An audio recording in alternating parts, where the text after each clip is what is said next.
credit card machines for a business.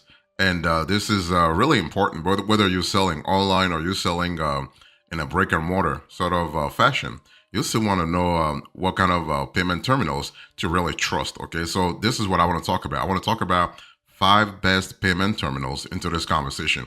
So let me first give you an overview. See, the thing is, the surge in real-time payments underscores how fast the world is moving, right? And so you want to capture as much revenue as possible, especially if you're selling in a very competitive sector.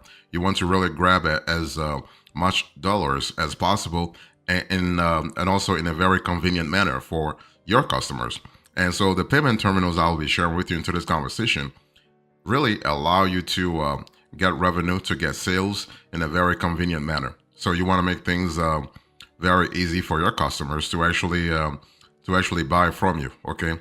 So the thing is, when it comes to payment machines and hardware, you got to think about scalability. You got to think about efficiency, and you got to also think about ease of use. Ease of use for yourself, for your staff members, but also for customers.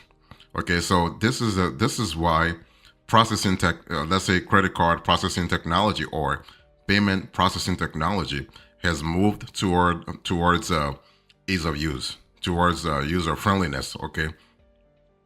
Now, it's important to understand that if you are a small business, if you're a small or medium-sized business, you have to pay attention to not only the kind of technology you are using, but also how that technology integrates with other technology. So integrations are really important. Okay, let me give you an example. Let's say you have a credit card processing technology that's pretty great, that's wonderful, that does everything you want, but it doesn't integrate with your accounting software. Let's say you're using QuickBooks Online, or using Zero, or using let's say another software tool. If there is no integration to your accounting program, for instance, you are going to have to do things manually. You are going to have to open 2 different windows, or 3 different windows, or 10 different windows, just to process transactions, to reconcile them, and to record them. And this is a waste of time. This is also a waste of energy, a waste of resources. So that's why integration is really important. Okay. Let me talk to you about 5 factors to consider when choosing a payment terminal. So if you're looking for credit card machines for a business and you want to choose a payment terminal this year, there are a few factors to pay attention to so that you don't waste your time, you don't waste your energy, you don't waste your money. Okay, this is important. So slow or outdated payment terminals can lead to long queues and security breaches. And those are 2 things you do not want to have, because long queues are bad for your reputation, and so are security breaches. I mean, security breaches are even worse. Okay, not just for your reputation, but also for customers' data. The privacy. Okay, so if you want to be future proof, you got to upgrade to a dependable payment terminal.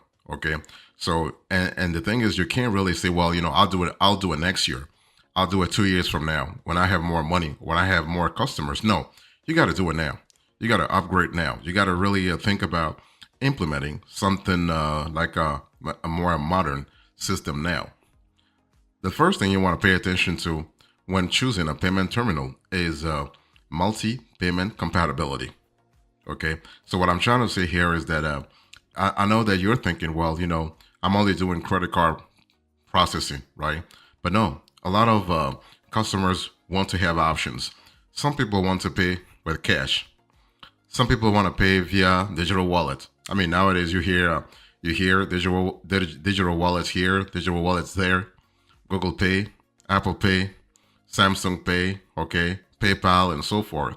So those are important. Okay, so you want to really give your customers options. So you have NFC contactless payments. You have EMV chip cards. You have, of course, the regular credit cards and debit cards. You have cash, and you have others. I mean, some people even accept crypto payments. So number one, the first factor to consider when choosing a payment terminal, multi-payment compatibility. Number 2, security features. Okay, online shoppers spending nearly doubled in the last 3 years, prompting cyber criminals with more opportunities to carry out fraudulent transactions. So the average value of attempted fraudulent purchases increased by 69 to 75% year over year in the last 5 years. So at this rate, credit card equipment with subpar security is simply not an option because the losses are too big. The risk is too big, okay? So you want to opt for in-store and virtual terminals with advanced security measures. So among this are PCI compliance and encryption technology, which can really help thwart those evolving threats.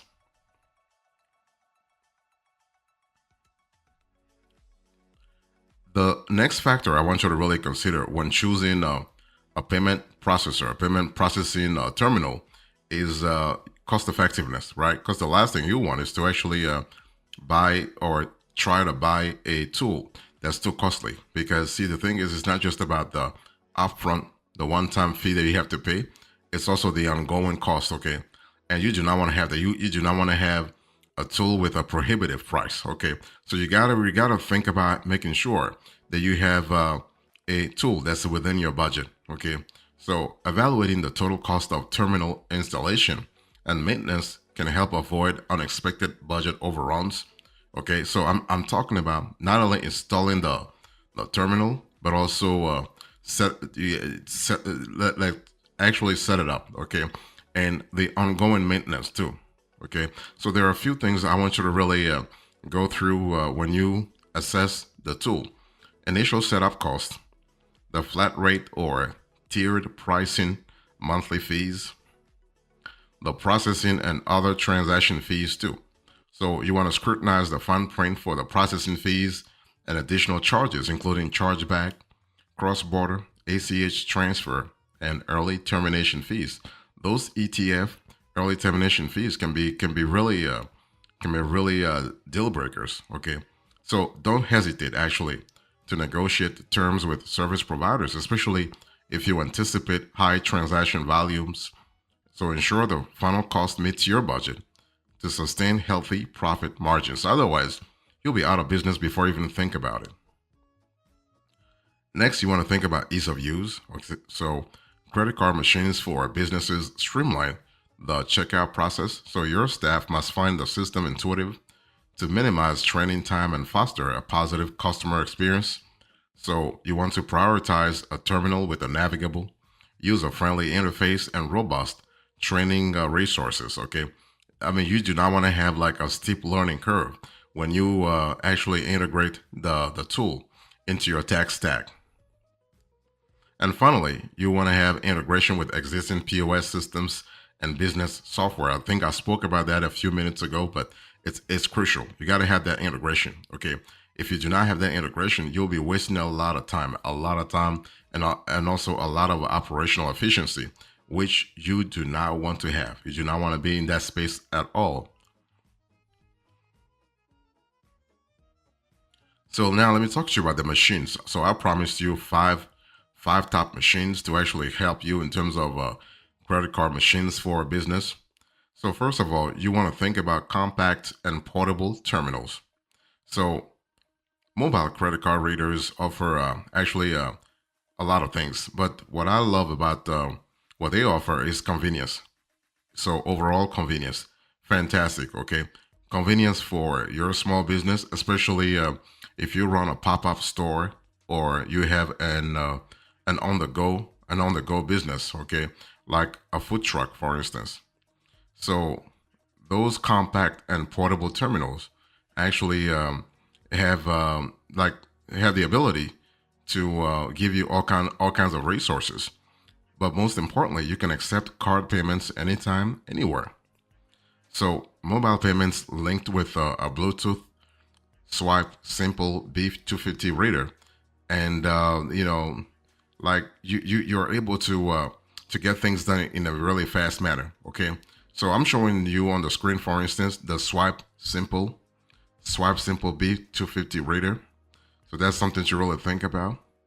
Okay, and one thing I want to say also is that compact countertop terminals, like cloud-based PCI compliant terminals, for example, QD2, Deja Vu, QD4, Deja Vu, Clover Flex, Clover Mini LTE, Clover Station Solo. All those, they offer advanced data analytics for businesses. They allow you to accept swipe, chip, and tap card transactions. So you can see that you have lots of possibilities. And another prime example is the mobile terminal PAX A920. You can see this on the screen. So powered by Android 7.0, this mobile POS comes equipped with Wi-Fi, Bluetooth, and Ethernet connectivity for fast device pairing. So this is really good. This is really fantastic. And what I love about all these tools is that they give you a flexibility. They give you a possibility. Okay. And so except to pay somewhere from $75 all the way to $200 to acquire one of those. Okay.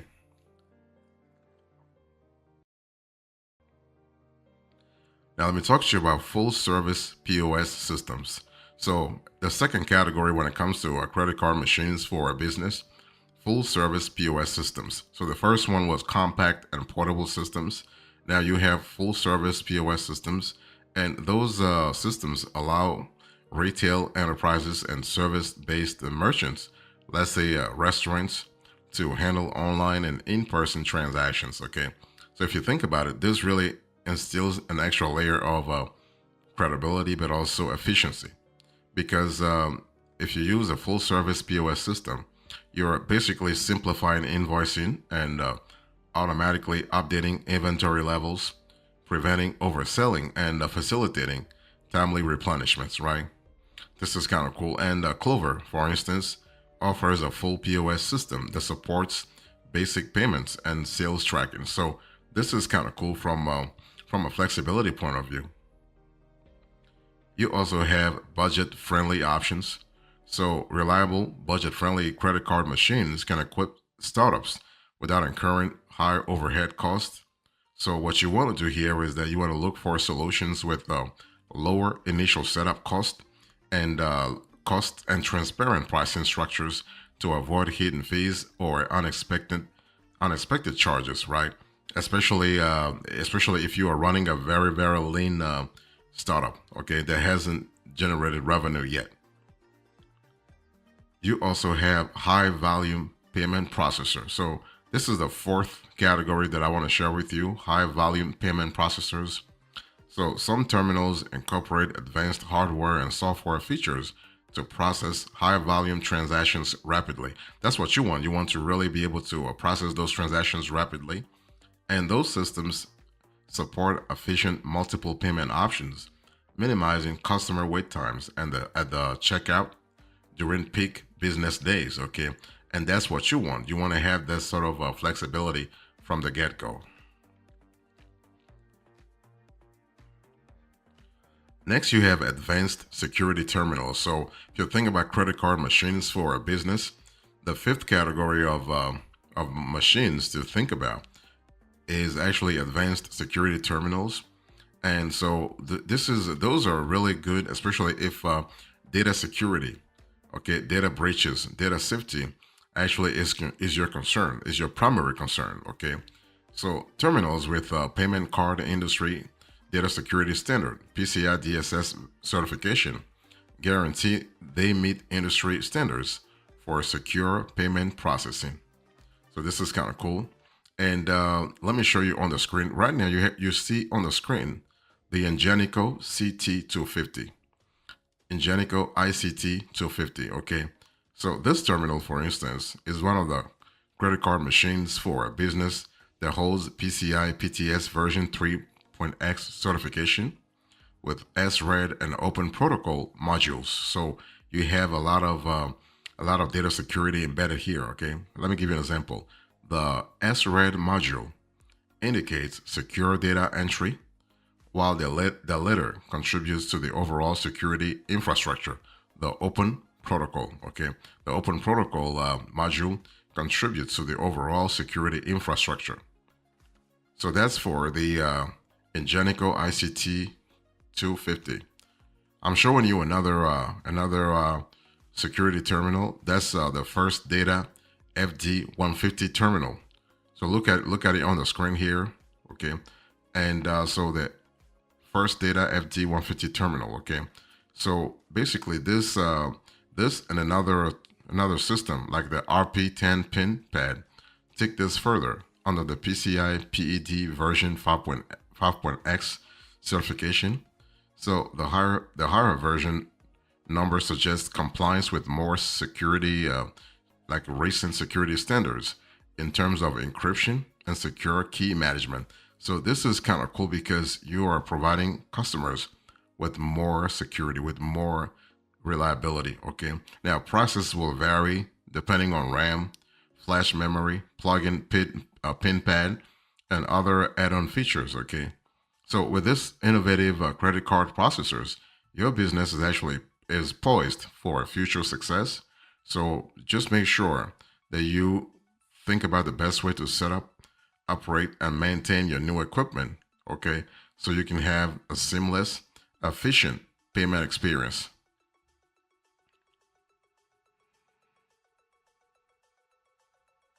So let me give you a few extras here. I'll just shared with you the five types of credit card machines to consider this year. Okay. But the thing is, if you want to maximize your terminal's efficiency, you want to pay attention to a few things. Okay. So think about the physical setup. So upon unboxing, you want to check that all components are present. You want to connect all cables to power sources and hardware devices. That's number one. Number two, you want to think about initialization. So power on the terminal and follow on-screen prompts if any setup is required. Usually they are pretty straightforward. Like the setup process is pretty straightforward. You don't need to be a technician to actually set it up yourself. You can do it yourself. Okay. Think about connectivity configuration too. So establish a stable internet connection through Ethernet, Wi-Fi, or cellular data. Verify that the terminal can communicate with your payment processor, because otherwise you will be missing data in between. Okay. And also think about the software installation. So if not built in, download the software and install it as instructed. Link your machine to any existing merchant accounts. Next, you have to do testing. So without actually going through the process several times, or at least twice, you will not be sure whether this thing is working or not. Okay. So testing actually helps you there. Double check the terminal's accuracy to prevent chargebacks and disputes. Because the last thing you want is that you do not want to have a chargebacks and disputes like galore in your payment processing routine. Conduct test transactions with several payment methods. Think about security measures too. So set up PIN protection, encryption, and any additional authentication methods, especially if you go to multiple places, like if you are in multiple environments. Also, think about user training. So for error-free usage, you want to provide staff with hands-on training on transaction processing, security protocols, and refund procedures. And think about regular maintenance. So this is the kind of process that helps prevent glitches or malfunctions. And by the way, malfunctions will happen. Okay, this is just part of the deal. I mean, they will happen, and it's just the best strategy is to have something in place to mitigate its effect. Okay, update the software and firmware as needed. Clean the credit card reader, receipt printer, and other components using a mild, non-abrasive cleaner and a soft cloth. And troubleshooting. Prepare a troubleshooting guide to help employees handle minor problems without external support.